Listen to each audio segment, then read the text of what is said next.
hatta para hapsarihi tumonton mring sang dwija kadenggal warasa jiwa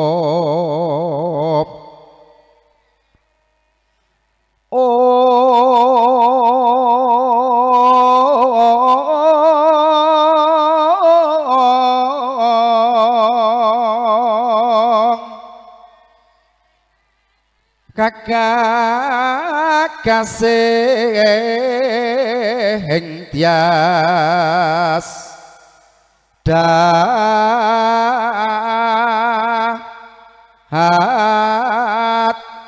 boyoto jatuh kromo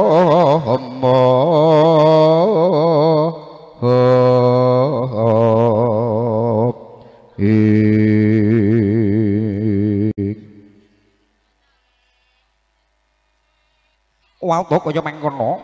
piranganten kang usahanya juga kadherekaken pumujaning sasana yen kang rengga kawisuda dadi raja sedina yang ratu sedalu lampahnya arsa hanyung kemi hambapa mari kelu mring atpat sudarmanira catur kadya tuwa ing penggalih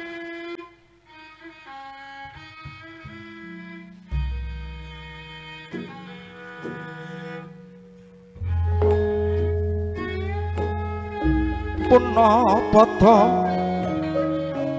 merahing sun prihatin mas punggung ijil tudahatan pokarya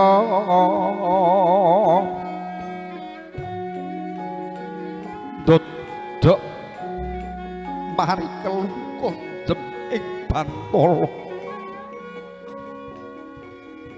anggrung kepi pepataning Rama dalah ibu kandha yekti lamun to dupiwus nyapurna angandheni pepataning bapa Tugiyanto dalasan ibu Sukarsih gumanti tumujan ning patengganira bapa Sugiyanto dalas ibu ngateni ya kanthi dharma kang sataraju ingkang putra ngandhemi ngunggemi ngrungkepi punang pepatanipun Rama ibu nglenggana bilih kawula dados atmaja paduka dereng nate akarya bingah dhateng penggalih paduka Rama ibu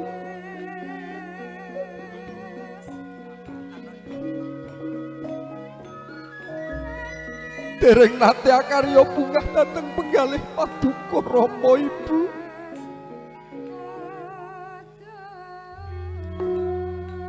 nanging ewadene kawitan dinten menika kula hamimbu dateng ngrekaos manah paduka duh Kanjeng Rama Kanjeng Ibu ketitik kawula sampun nganti dateng kekantilaning ati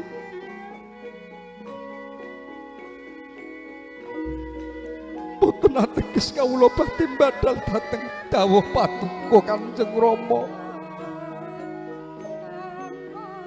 boten ateges kula badhe nunggu dateng dawuh paduka Kanjeng Ibu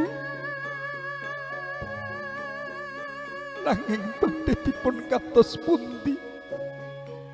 dawaing jodoh katali mangsa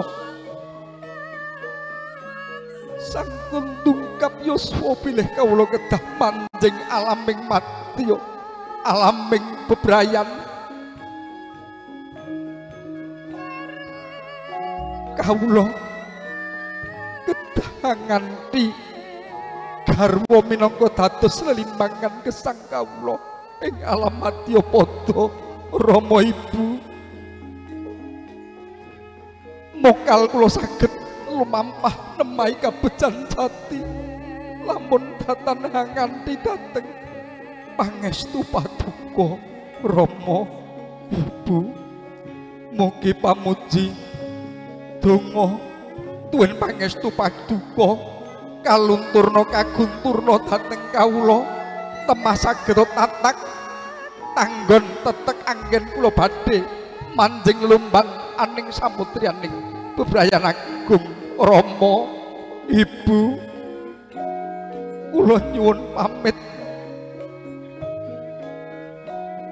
badhe manggon bebrayan Rama Ibu.